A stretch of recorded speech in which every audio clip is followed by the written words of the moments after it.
अंतिम वर्ष की परीक्षा देने के लिए मीनू ने कठिन परिश्रम किया। पूरे वर्ष लगन व उत्साहपूर्वक उसने पढ़ाई की। वार्षिक परीक्षा के सभी पेपर उसके बहुत अच्छे गए और आज उसका अंतिम पेपर था। अंतिम पेपर देने के बाद जब मीनू परीक्षा कक्ष से बाहर आई तो उसे लगा कि मानो आज वह पूर्ण रूप से स्वतंत्र है। अब वह परतंत्र पक्षी की तरह पिंजड़े में बंद होकर नहीं रहेगी, वरन स्वतंत्र पक्षी की तरह खुले गगन में विहार कर सकेगी, यानी घूम सकेगी। बच्चों, यहाँ पे स्वतंत्र का अपोजिट जो है परतंत्र होता है नहीं, परतंत्र होता है। ध्यान रखिए इस चीज़ का। आज उसकी सभी सखियों का अंतिम पेपर था, इसलिए सभी प्रसन्न नजर आ रही थी। यद्यपि रात दिन जागने के बाद सभी थके हुए थे, परंतु थकान भरे चेहरों पर प्रसन्नता की झलक थी। उसकी जो सखी है वो उसकी प्रतीक्षा कर रही थी। जब वो बाहर उसको दिखी तो उसने जो है उससे मीनू से कहा कि मीनू, पढ़ते पढ़ते बहुत थक गए, चलो आज मूवी देखने चलते हैं।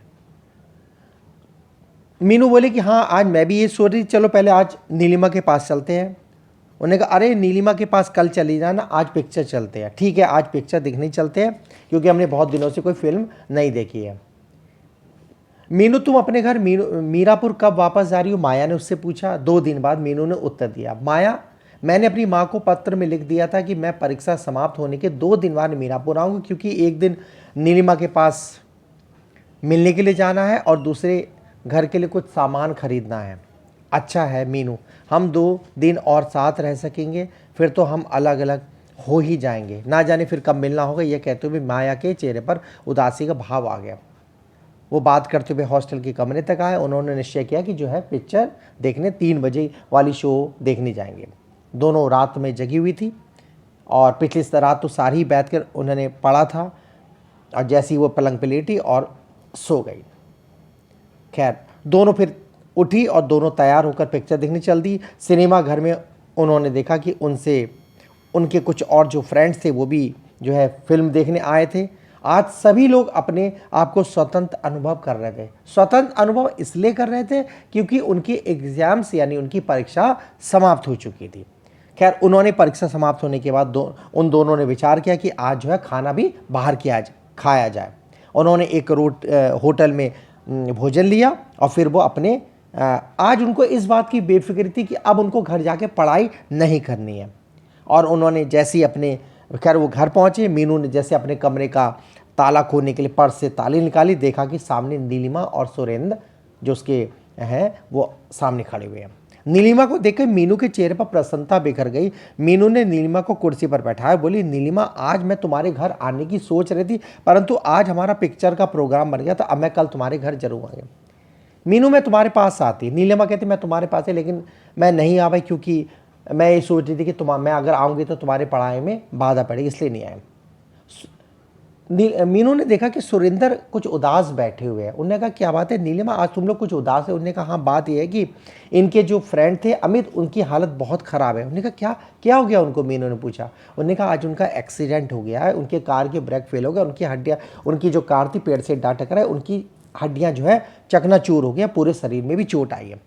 नीलिमा की बात सुनकर मीनू जो है बहुत उदास हो गई। तभी नीलिमा बोल उठी, मीनू, अमित भैया तुम्हें याद कर रहे थे, यदि तुम उचित समझो तो थोड़ी देर के लिए उनसे मिल आना। कौन से अस्पताल में है? उन्होंने कहा मेडिकल कॉलेज में भर्ती है। ठीक है, कल सुबह मैं मिलने जाऊंगी। 4 महीने पहले तक मीनू के हृदय में अमित के लिए घृणा ही घृणा थी, उसे घृणा करती थी, परंतु अब उसे ना जाने क्या हो गया था। उसके हृदय के एक कोने में अमित के लिए कुछ स्नेह भाव उत्पन्न हो गया। तभी तो अमित के एक्सीडेंट के बारे में जानकर उसका दिल बेचैन हो उठा। जैसे ही मीनू सोने की कोशिश करती, अमित का चेहरा उसके सामने नजर आता। रात भर उसकी करवटें बदलते ही जो है बीत गई।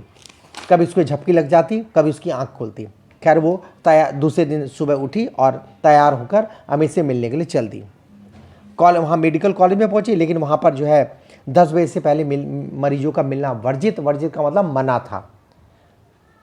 उसने अपने घड़ी में टाइम देखा तो 9 बजे थे। खैर, 1 घंटे उसने कहा कि मैं कहाँ व्यतीत करूँ, तो वो एक जो है पत्रिका पढ़ने लगी।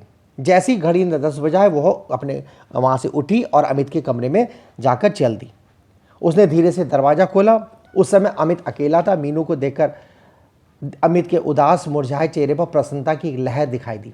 मीनू पास में पड़े स्टूल पर बैठ गई। कुछ क्षण तक वह चुपचाप बैठी रही। उसकी समझ में नहीं आ रहा था कि वह किस तरह से बातें करना शुरू करे। तभी मीनू के मुंह से ये शब्द निकले, अब आपकी तबीयत कैसी है?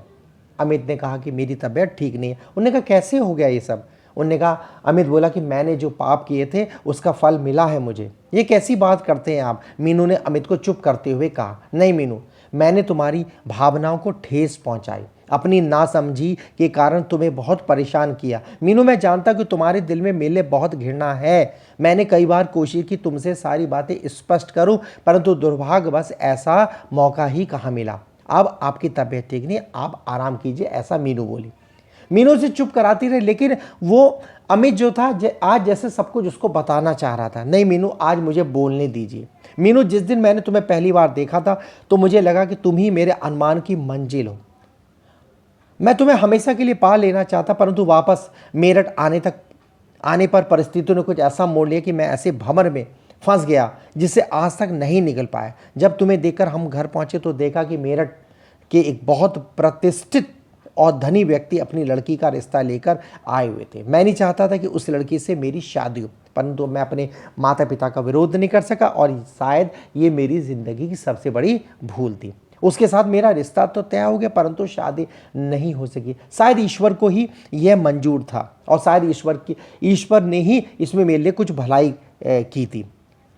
एक बार मैंने तुम्हें अपनी जीवन संगिनी मान लिया था, इसलिए आज तक तुम्हारी प्रतीक्षा करता रहा। नीलिमा भाभी से मुझे पता चला कि तुमने जो ये रिश्ता मैंने तोड़ दिया था उससे तुम बहुत दुखी हो और दुखी होकर तुमने वकालत पढ़ने का और अपने पाँव पर खड़े होने का तुमने फैसला किया। मैं नहीं चाहता कि तुम्हारी पढ़ाई बीच में छूटे, इसलिए मैंने आज तक तुमसे कुछ कहने का साहस नहीं किया। आज जब तुम वकालत पूरी कर चुकी हो, तुमसे कुछ कहने का समय आ गया है, परंतु अब विधाता ने मुझे तुम्हारी योग नहीं छोड़ा है। अमित को रोता देखकर और उसकी बातें सुनकर मीनू की आंखों में पानी आ गया।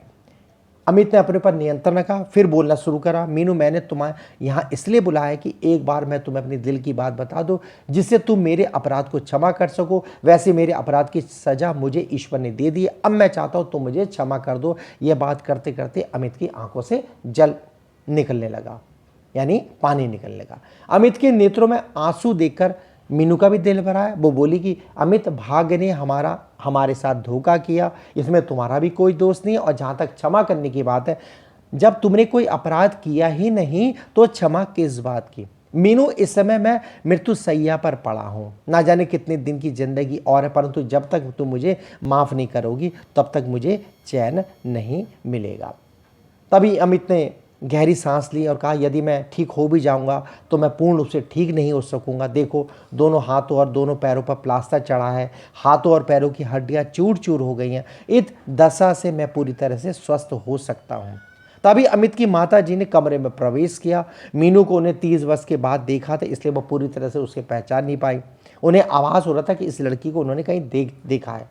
मीनू ने नमस्कार किया और अमित ने मीनू का यह कहते हुए परिचय दिया, मम्मी, यह मीरापुर वाली मीनू है। अच्छा मीनू, तुम बेटी आजकल तुम मेरठ में ही रह रही हो? हाँ आंटी, मैं यहाँ वकालत कर रही हूँ। वैसे अब तीसरे वर्ष की परीक्षा दे चुकी हूँ, परीक्षा फल आना रह गया।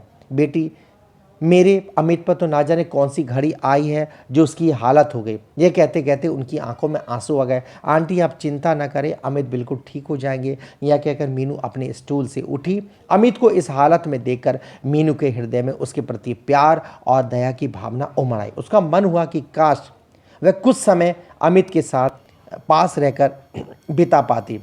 आज मीनू को आभास हो रहा था कि उसका ना जाने अमित से कितना पुराना रिश्ता है, परंतु क्या उसका यहाँ रहना उचित होगा इस समय? अनेक विचार उसके मस्तिष्क में घूमने लगे। अंत में उसने चलने का ही निर्णय किया। चलने के लिए वह जैसे ही खड़ी हुई, अमित का चेहरा उदास हो गया। शायद वह भी नहीं यही चाहता था कि मीनू कुछ समय उसके पास बैठी रहे, परंतु उसके अंदर इतना साहस कहाँ था कि वह उससे अपने पास बैठने के लिए कहता। अमित के उदास नेत्रों के वे भाव मीनू के हृदय में उतर गए और अब मीनू वहाँ और ना ठहर सके।